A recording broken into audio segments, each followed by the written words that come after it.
Yeah. Makes you nervous that we're being battlefield.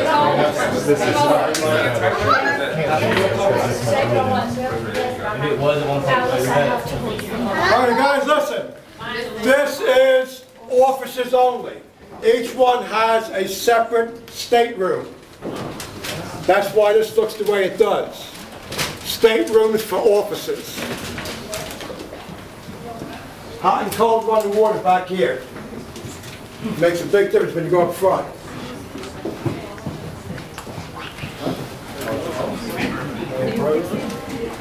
Can't just stop. It's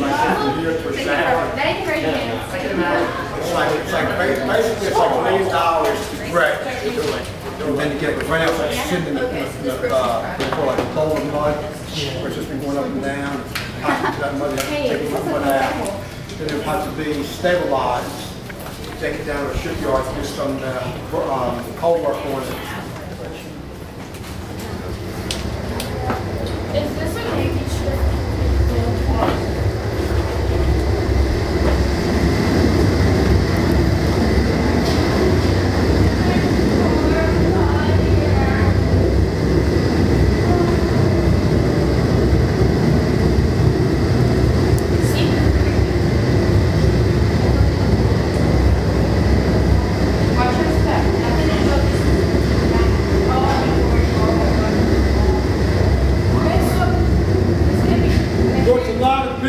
Some of the people to come down throughout this section.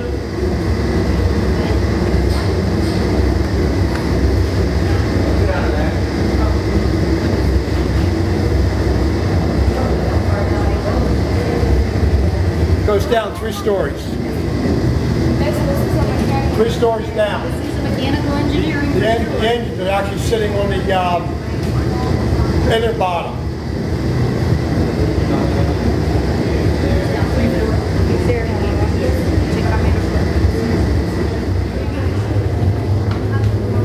What's your step? What's your step? We're still on the boat? Yes. It's a huge submarine. This is a submarine.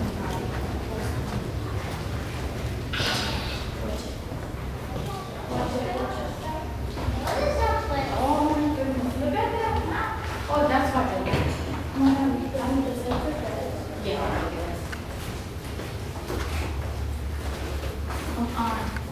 Oh, shoot. Thank you for not sitting on the benches or playing in the house. You know why they have the arrows? On the table? What are you going to go wrong? Is that a camel? Put your stomach without going to your mouth. Right. You don't work back there, you don't go back there. Well, enlisted people, this is where you eat, sleep, and work. All your clothes has to fit into a bag, all your personal stuff fit into a little box like that. If it don't fit into that box, you have 2 choices. Choice number 1, find somebody to share. Choice number 2, decide what you want, which the rest goes over the side. So during the daytime, the tables are hung up on the overhead. Breakfast, dinner, supper, you bring the table down, go up top, get a tray, come down and eat. Nighttime, you put up your hammock. In the morning, you take it down and roll it up, take it up to the top side of the ship. Nobody takes care of you up here. In this end, take care of yourself. This would be fun. I would not enjoy it.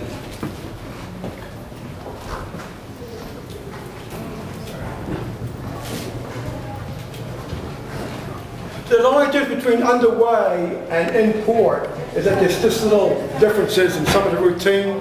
But a lot of the other, like the cooks, they're still cooking regardless of whether you're at sea or tied up. It's just, like I say, some of the details change over. It cools it, but it also makes it heavier. So you have hooks, take it, open this up, dump it right out into the water.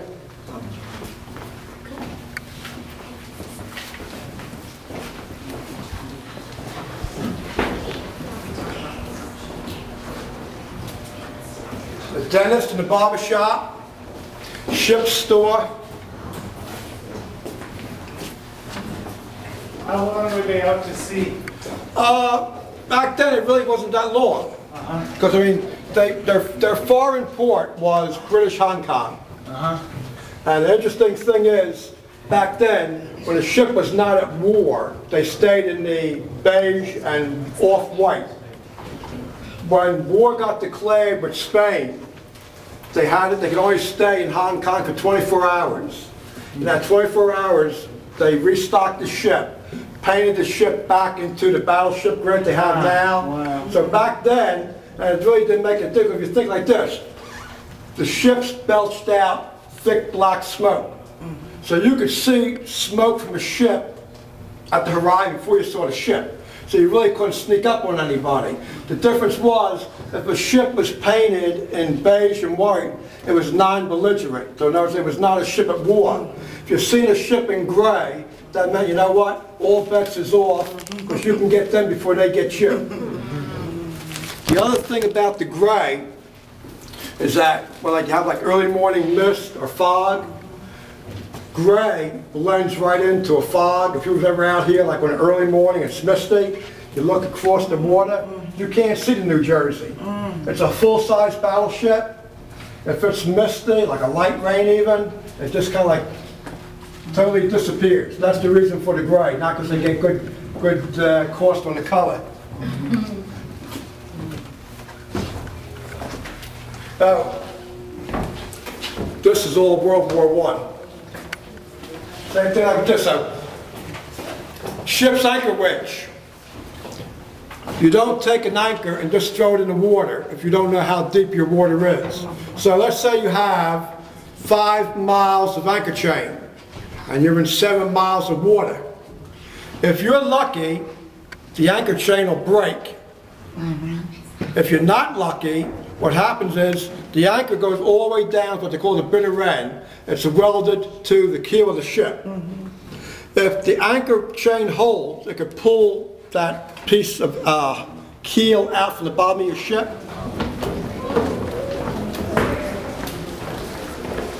Just like you do on a submarine, when you have high pressure steam pipes. A steam pipe that's like maybe 1/4 of an inch. And you have high pressure steam, you turn around and cut you right in half. But then again, so can a rope. If a rope's coming up like really fast, if the rope snaps.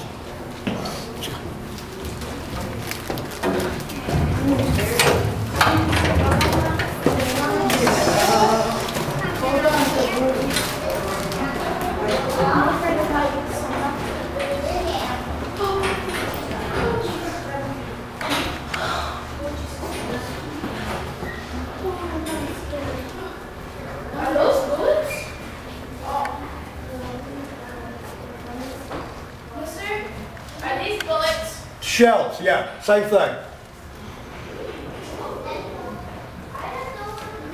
What? Even a gun this big, it takes a bullet to start it off. I can see all the Today, what they do, like on all the big ships, you put the shell in.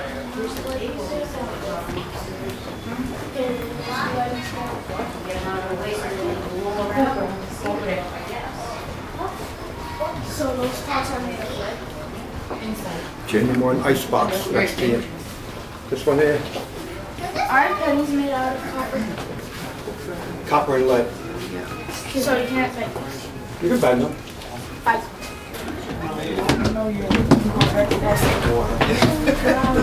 Oh no, we go outside.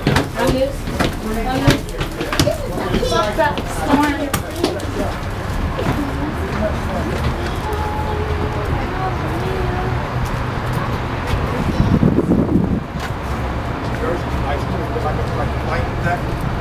It's actually the wind down the bottom, it's like kind of like sticky.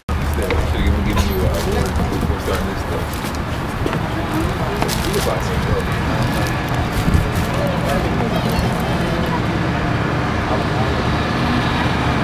Are we gonna come back down, sir? Sorry? Are we coming back down the same way? Yeah.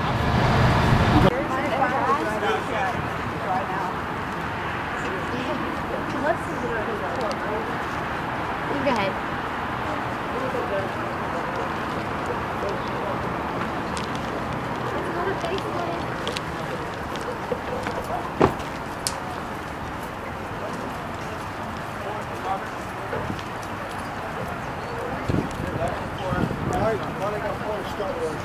Think back when you're on a ship. Always had four. Right? So that you right on the way. You got that door on the side of the ship. One side of the ship, the side is always tied up with the port. Port side. Last time we had a lot of lights, I made a little star. So I became a star on the side. A lot of stuff in the Navy is just based on like practical observation for whatever reason. And all things where somebody decide to think it up like, a captain to the captain. Okay.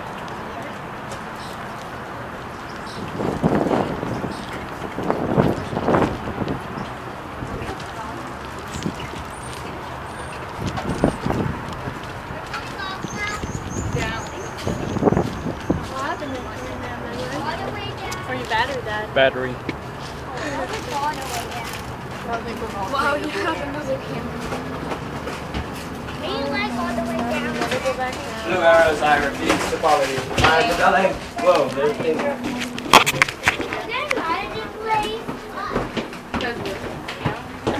Did you look fall?